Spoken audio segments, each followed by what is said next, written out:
Bom, professor, então, entendida a nossa carga horária, como que eu entendo, por exemplo, quais itinerários eu vou oferecer, como que eu vou compor as minhas turmas, elas podem ser multisseriadas, ou posso ter alunos ali de diferentes turmas da mesma série, criar ali uma turma específica para uma trilha, né, do SAS, para o aprofundamento numa área do conhecimento. Então, como que a gente pode orientar as nossas escolas? Os itinerários podem ser multisseriados, mas não vão acontecer provavelmente em 2022. Então, eu tenho, inclusive os nossos itinerários foram feitos para serem multisseriados. Então, em 2023, nós vamos ter não só os 8, provavelmente 16 itinerários, e os alunos vão poder compor. Isso vai ajudar, porque, por exemplo, eu posso ter uma determinada sociedade em que tem poucos alunos de natureza, e eu posso ter alunos de primeira e segunda série estabelecendo. Bom, o que facilitará muito para a escola, vamos supor que a escola vai montar os seus itinerários. A gente está com uma proposta daqueles 4 itinerários semestrais, o aluno vai escolher 2. Então, por exemplo, você pode colocar os 2 últimos tempos de um determinado dia. O que tem que combinar são que todos os professores vão estar ao mesmo tempo naquela aula. Então, por exemplo, a turma A, B, C e D. Eu tenho primeiro ano A, primeiro ano B, primeiro ano C, primeiro ano D. Eles vão estar um pouquinho de cada um deles. Então, a turma que é a turma A, hoje é o itinerário de linguagens, o espaço físico de linguagens. Por isso que é importante colocar todos no mesmo horário, para vocês conseguirem congregar esses meninos. Já tem escolas que estão dizendo para mim, não, Ademar, eu vou fazer no contraturno, é mais fácil, o horário do professor, é uma outra forma de organização. Então, você tem essas possibilidades. Agora, tem uma coisa que, às vezes, a escola leva para o contraturno porque ela não tem sala. Ela tem, por exemplo, o primeiro A, B e C. E ela tem todas as suas turmas de manhã lotadas. Ela não tem espaço físico. Cadê o quarto itinerário? Então, ela não tem como fazer essa mobilidade. Então, ela coloca no contraturno. Então, cada um está tendo um específico de realidade. Mas o ideal é que aquela sala é a sala do primeiro A, e ela é uma sala também de itinerários formativos de mundo em movimento, de ciências humanas. Ele é um itinerário formativo. Então, ela tem 2 denominações. Os alunos vão poder ir de uma sala para outra. Em outros países, em que a implementação do ensino médio já aconteceu, alguns até mais de 80 anos, olha como nós estamos atrasados. Os alunos não têm salas. Aliás, não existe a sala do primeiro A. Existe a sala de biologia, existe a sala de física. E os alunos migram de uma sala para outra. Tá? Os alunos migram de uma sala para outra. Tanto quando a gente lê os relatórios internacionais, que fala de organização de espaços, eles dizem assim, dê intervalos de 5 minutos no trânsito das aulas, desse modelo. Vou falar rapidamente aqui sobre o modelo da Finlândia. A Finlândia tem ensino médio por disciplinas, como se fosse faculdades. Na faculdade. Então, o aluno escolhe sempre 4, 6 ou 8 disciplinas a cada 6 semanas. Tá? A cada 6 semanas, o aluno escolhe 4, 6 ou 8. Interessante, porque quando eu estive lá, eu perguntei, que hora começa a aula? Ele disse, depende, o aluno é que decide. Porque ele pode começar às 8h30 da manhã, ou ele pode ter aula só de tarde, porque ele que faz a sua grade. Se ele fizer 8 cadeiras sempre, 8 disciplinas sempre, ele vai terminar em 2 anos e meio, e os outros 6 meses é para preparar para o exame. Se ele fizer em 6, se ele fizer de 6 em 6 regularmente, ele provavelmente vai terminar em 3 anos. E se ele fizer, por exemplo, só de 4 em 4, o ensino médio dele vai ter 4 anos. Então, é bem flexível nesse modelo. E aí o aluno migra de uma sala para outra. E todas as turmas são designadas com 3 aulas semanais de 75 minutos. Não tem o nosso padrão de 50. Então, todas as turmas têm 18 aulas de 75 minutos, que, na verdade, é como se fossem 27 aulas nossas de 50 minutos. O formato deles é todo diversificado. E a gente não tem português e matemática como obrigatoriedade nos 3 anos. Lá, o obrigatório é a educação física. As prioridades são outras, né? Então, a educação física que é obrigatório nos 3 anos. Isso estou falando daquele aluno do ensino médio que vai estudar a digamos que essa parte acadêmica.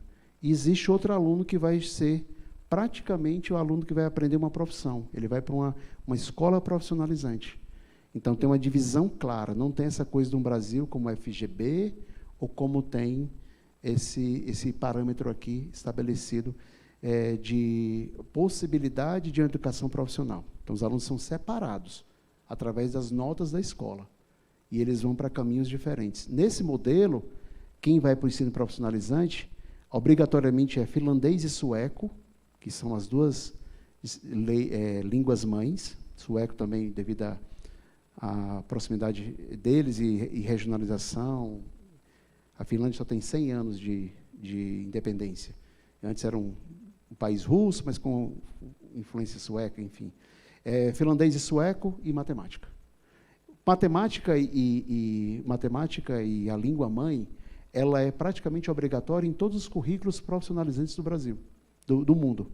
Por isso que no Brasil também tem essa política. Se uma escola quiser fazer itinerários formativos 100% profissionalizantes, ela pode. Mas ela não pode deixar de ensinar português e matemática nos 3 anos. Perfeito, professor. E sobre como escolher os professores para as trilhas, né? A gente falou um pouquinho sobre como compor as turmas. Só um recado importante sobre como compor as turmas, eu acho que é legal. A gente falou aqui sobre, lá mais na frente, a gente pode ter turmas multisseriadas. No próximo ano, a gente claramente vai ter ali, se eu tenho 3 turmas diferentes da mesma série, eu posso escolher fazer uma turma nova com alunos de diferentes turmas. Isso pode gerar uma preocupação dos nossos gestores sobre como organizar tudo isso, né? Por exemplo, dentro do portal do SAS, eu acho que isso é legal comentar, os gestores eles vão ter a possibilidade de fazer grupos para cada trilha específica. E lá selecionar os alunos que fazem parte dessas trilhas específicas para criar um novo grupo dentro do portal, para facilitar esse acompanhamento dos professores, o acesso aos materiais. Então, é muito legal que o SAS está pensando em transformar essa experiência de compor as turmas em algo fácil, algo simples para as escolas, né, professor? A logística toda de organização, né? Exatamente. Porque depois, se eu quiser fazer uma avaliação, e os itinerários precisam de avaliações, não necessariamente do mesmo jeito que a gente faz hoje, tá? A gente tem como dar a nota para aqueles alunos que estão no mesmo processo, por exemplo, no mesmo itinerário. Exatamente. Aí agora a gente pode conversar um pouquinho sobre como escolher os professores, né? Os professores das trilhas específicas. Então, a partir do momento que eu entendo quais trilhas eu vou oferecer, eu preciso escolher esses professores, né? Os professores, isso é uma coisa... Às vezes eles me perguntam, não falo só para professores, eles dizem assim, quem é que vai dar aula disso? Eu sou vocês mesmos. Agora, quando eu tenho, por exemplo, um conceito de renda fixa e renda variável, eu acho que não só a escolha do professor, primeiro passa na cabeça do gestor. Quem é o meu professor mais fora da caixa, mais inovador, que pensa além da disciplina? Que o itinerário formativo, diferentemente da eletiva, a eletiva eu aprofundo uma disciplina. O itinerário formativo, como vocês viram aqui, ele tem uma abrangência muito maior, ele passa da disciplina. Ele, às vezes, até se conecta com outra disciplina, ele tem uma conexão com o mundo. Então, acho que uma grande dica é essa, aquele professor que tem mais conexão com o mundo. Então, ele posto isso. Agora, a gente tem que mostrar para o professor, né? Olha, professor, você tem esse conteúdo programático aqui, o que você acha disso? Alguns provavelmente não vão acreditar diretamente na proposta inicial. Eu não acredito nisso, isso é uma marolinha que o Brasil está inventando. O professor de ensino médio ele tem uma aversão grande à mudança. Ele é o professor hoje mais arisco, tá? A zona de conforto é mais e tudo, e ele está muito acostumado com o que os exames cobram. Então, há uma certa acomodação.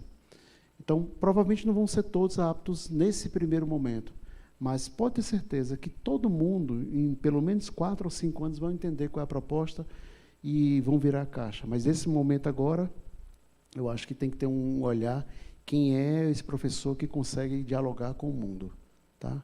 Perfeito, professor. E eu escuto muito das escolas, algumas escolas me perguntam assim, será que eu vou ter professor capaz Né? Será que precisa ser um professor super-herói ou alguém totalmente fora da caixa para poder dar uma aula de trilha específica? E a resposta é não, né, professora? E aí eu gostaria de falar um pouquinho sobre isso, né?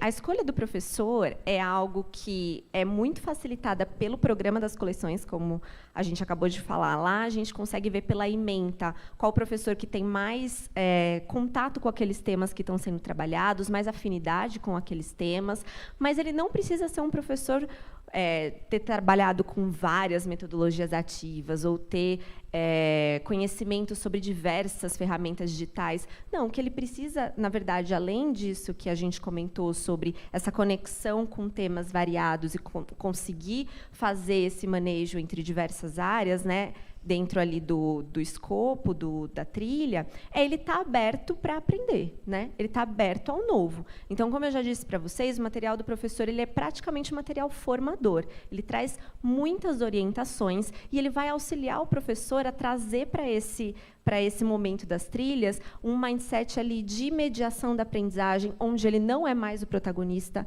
onde ele vai fazer as perguntas norteadoras, ele vai sistematizar quando for necessário, mas ele precisa ser um professor flexível para isso, né? Ele não precisa ter trabalhado ele não precisa ser o expert em metodologias ativas, ele precisa estar aberto para fazer um bom planejamento, para querer, de fato, colocar o aluno no centro do processo e mediar a aprendizagem, né? Mas é muito possível que ele consiga atingir isso fazendo um bom planejamento e estudando o material do professor e planejando ali a aula dele.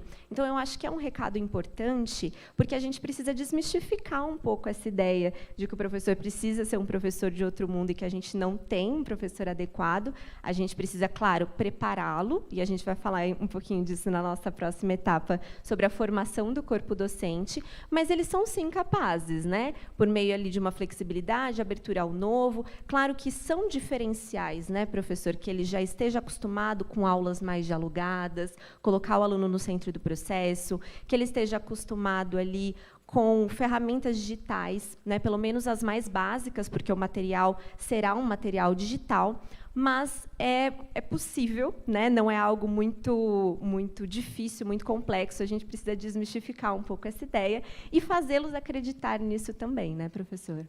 Tem um colega que fez um doutorado em educação na Dinamarca, e ele conversava comigo e dizia assim, não, na Dinamarca não existe metodologias ativas, existem metodologias, que o professor já está muito além e tudo. Acho que as ferramentas básicas agora de cuidado com a tecnologia, os professores estão muito bem, tá?